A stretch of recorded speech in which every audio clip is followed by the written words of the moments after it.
So as for number 11, in all things have no preferences. If one takes predictable actions and choosing preferences, their enemy can exploit them in all things. It's good to not have preferences, as hard as it is. The main idea of it is that you can be denying yourself of something that's better. So let's use weapons for an example. A lot of different weapons are best fit for certain situations. So you're not gonna use a sword in a hallway because it's too narrow. But what would be better? Probably a knife, a dagger. I know I'm using swords and weapons as an example, but it could be for business, it could be for just life in general. Do not have preferences, but use things in a manner that best fits the situation. It is a lot easier and more simpler to adapt and overcome to the scenario based on the things we use, as opposed to somebody that's only stuck to one way of doing things. Rule number 12 is be indifferent to where you live. Now, with this chapter, you must also understand that Miyamoto Musashi lived in a different time. I don't want to stay too long on this chapter, but what I will say about it is that make sure that wherever you live is somewhere that you could prosper. Make sure that wherever you live is somewhere that's beneficial to you, but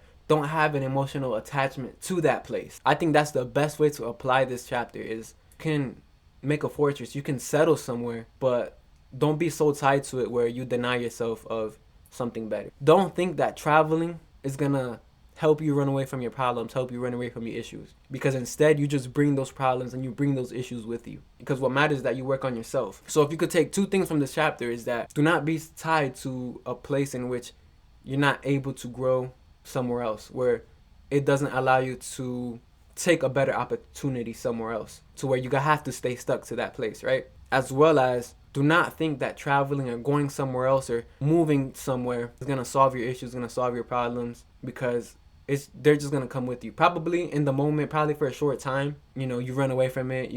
It feels good. You know, you're kind of in this bliss moment. But eventually, your problems do catch up to you. Number 13, and this is a big one, an important one, especially now, and it's do not pursue the taste of good food. Do not let your food be your master, but you should master your food. What I will say is that food should not be decided by taste. You should know what food maximizes performance, maximizes mental clarity, what nourishes your soul, and not in an unhealthy way, right? And I'm not saying like be a straight healthy AI robot, only eat vegetables and all this stuff like that. Of course you can enjoy yourself, but also have that medium. Don't let the food have a control over you. There's no shortcut around it. There is no, as long as it fits your macros, you can eat a healthy food. Because regardless, you're still gonna feel like crap. You're still gonna think like crap. You get sick a lot easier. At least in my case, like that stuff is to get clicks, because that's what people are gonna gravitate more to.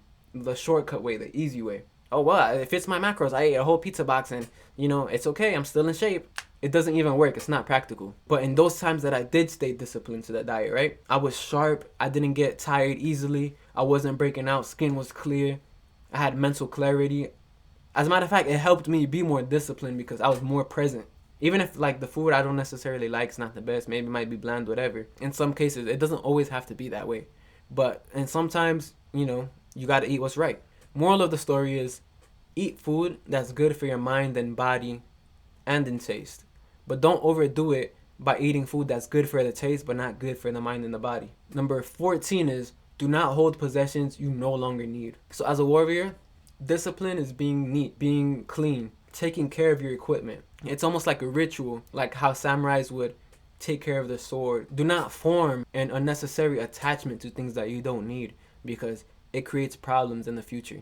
It's not practical, and having unnecessary possessions just slows you down. It's just a hindrance. You want to have control over your things. You want to use your things in a practical way, but you don't want your things having a control over you, having a pull over you. Get rid of things that are not aligned with your purpose and your goals, because that's all that matters. Number 15 is do not act on following customary beliefs. Now with this one, I believe that tradition should be respected, but it should also allow room for innovation. It shouldn't be set in stone of like, this is how we do it, this is how it's done. And oftentimes, you know, we see that now when we're taught by our parents, we're taught by our family, we're taught by our teacher how to do something a certain way.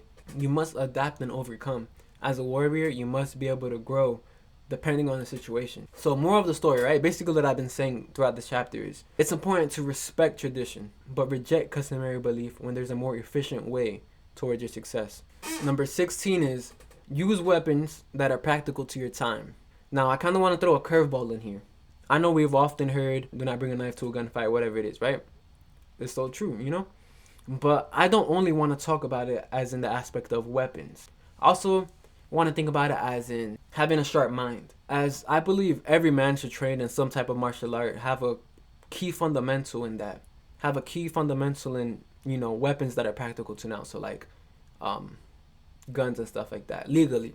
I also believe that a man should have a sharp mind, have a sharp understanding and knowledge of his core values and beliefs and stances that he takes in life. Jordan Peterson said this. He said, the first step to being dangerous as a young man is to be articulate. And what does it mean for a young man to be articulate? To effectively turn your thoughts, ideas, and opinions into words, into a way to where the listener understands it. It sounds easy, right? It sounds simple, like, bruh, I do that every day, but do you really? Can you share an idea, an opinion, without having to say like or And I'm saying that because even I struggle with this, right? And so I think the idea of this chapter, only use weapons that are practical to your time, but also with words, to not only be sharp in body, but in mind, to be strong and intelligent.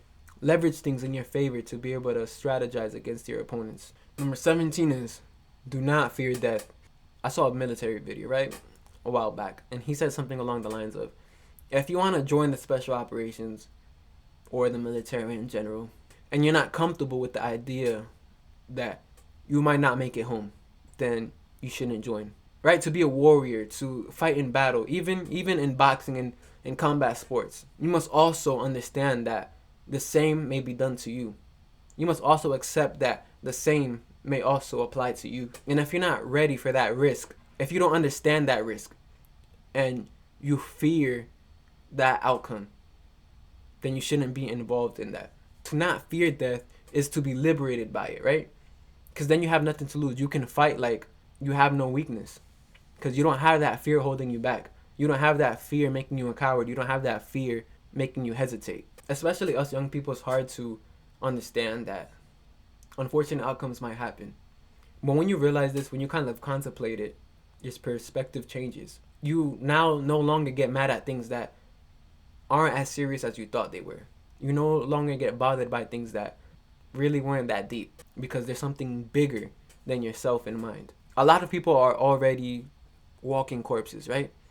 And I'm not saying like no zombie stuff, but what I mean is that nobody is truly living. They're just living the rat race. They're just living a life to where like they're not even in their own brain. You're just on autopilot, living the same life over and over again, never owning the moments in time that define you. Number 18 is, do not seek goods or fiefs for your old age. What good is it to have possessions but be a fool? But to have wisdom and knowledge. You can grow your possessions regardless of your circumstances, as it should not be possessions that you chase, but knowledge and a life worth lived. Do not spend your life chasing the future when tomorrow is not promised. If you can take anything from this chapter, it's about enjoying the journey, not the destination. Sacrifice your 20s, sacrifice your young years so that you could live 30 and 40s, like whatever. But then you also hear them say that they do anything, they'd give anything to be that age once again, to live out that age once again. I think there was an interview of Elon Musk that somebody asked him, what would he tell his younger self? And he said, I tell my younger self to not take life so seriously and to enjoy it a bit. Balance of reaching the destination, but also enjoying the fruits of your labor. Number 19 is respect Buddha and the gods without having to depend on their help. I'm not here to try to convince you on religious beliefs or talk about religion that deeply or anything like that. Isaiah, tell me what the difference between faith and belief is. And as I read, I understood something. And it was that belief is just saying you believe something. It's just almost kind of like an understanding. Oh, I believe this, I believe that, right? But having faith involves action, involves knowing. That's why they don't call it a leap of belief. They call it a leap of faith, because that involves action. That involves actually knowing. That involves actually doing something. You can't expect anybody else to want your success more than you, right? If you have a coach, would it be fair to him if you're trying to have days off and he has to call you every day? Be like, hey, are you going to train? Come on, bro, let's train. Let's train. He has to go to your house and pull you out of your house to get into the gym every day. And he has to make you do the workout when you don't want to every day. He has to cook the food for you and make you eat every day. Is that fair to him? Or is it an equal balance where you guys support each other, where you're grinding and days that you're not really feeling it, he motivates you and is like, nah, let's get this working. Nobody's going to want your success more than you want it. So if you're not doing what needs to be done and expecting something else to do it for you, you're the one that wants it. Because it wouldn't be fair that I'm just laying down on my bed and I'm having my coach pull me out of bed and get me in the gym. Now I'm in the gym. Now I have to have him pep talk me into doing one workout, and we have like 2 more hours to go of exercise. Is that fair? So the same thing applies. In the same way, it'd be unfair to expect God or the universe or whatever you believe in to bring me what I want without being the type of person to deserve it. Or sometimes we don't get the things immediately right then and there. Sometimes the thing doesn't work out because we weren't in a position to appreciate it. That's why it's important that you take positive action first. Number 20 is one of the most important ones. You may abandon your own body, but you must preserve your honor. We live in a time that goes against this very precept where people are backstabbing each other for clout, going against each other for clout, best friends who advertise themselves. People are selling themselves out. They're selling their honor away for materialistic things. We even see this in the evil industries. So what is honor then, right? You hear it thrown around. Honor is your moral code, your ethics that you follow even when nobody is looking. So it's things like integrity, right? Honor is the most important thing. And to be anything other than honorable makes you a coward and a snake. Be a man of your word. Make your word your bond. Especially as young men, we throw our word around. We say we're going to do something and don't do it. We promise somebody this and may not fulfill that promise. We throw our word around so much that it almost makes it not valuable. Sometimes, even as humans, we make mistakes, right? So we might struggle to preserve our honor. There might be things where our honor is tested. It might be easy to sacrifice our honor in that moment. Choose that route in that moment. Choosing to be the honorable man, not taking that route, especially when nobody's looking, will pay off in the future, will separate you amongst other men. Why do you think that throughout history, the warrior class has always been smaller than the average population, the average folk? When it comes to your honor, when it comes to who you are, what will your legacy and name say about you? Number 21, and the last precept is, never stray from the path. This is a good conclusion. As a warrior, there's always something, especially as a kid, and I know you felt this too, that something that attracts you to the way. Something that is bigger than yourself, right? Something that always calls upon you. Some just don't get it, right? As Bruce Lee says, they don't feel if you get it. I don't know. It's hard to explain. But the path of the warrior is lifelong. And mastery is staying on that path. We often search for shortcuts. We often think in the manner of, how long till I get abs? How long do I have to stay on this diet? When will I start seeing results? What people fail to understand is that it's no longer how long this, how long that. It becomes a lifestyle. It must be a lifestyle, or you will never truly be happy. It must be a constant pursuit of, I will train my whole life. I will eat right my whole life. Try to better myself my whole life. Many people are not willing to do what it takes, not willing to be relentless, not willing to be consistent and disciplined to reach that level of mastery. In any endeavor, you will be presented with reasons to quit, reasons to stop, reasons to have doubt. But to be relentless and consistent and disciplined, to keep your head up and say, I'm going to do this regardless. Nothing's going to stop me. Even if you can't see it now, even if you don't see the progress now, even if you don't see the wins now, you just keep going. Eventually, you're going to get that payday. That's what will separate you from the rest. Take it as far as you can take it. And anything other than what you want will not be accepted. And that's pretty much it, y'all. That's the way of the warrior. I'm grateful that, if you stay to the end, you stay to the end. Please like and subscribe and share. This video took a lot to record. It took a lot. I had to record this like 5 times because stuff just wasn't coming out right. We're going to get it, man. We're going to keep going, keep growing. Show the love. I want to see you guys progress. I want to see you guys grow too. Big stuff is coming soon. Mad love. Peace.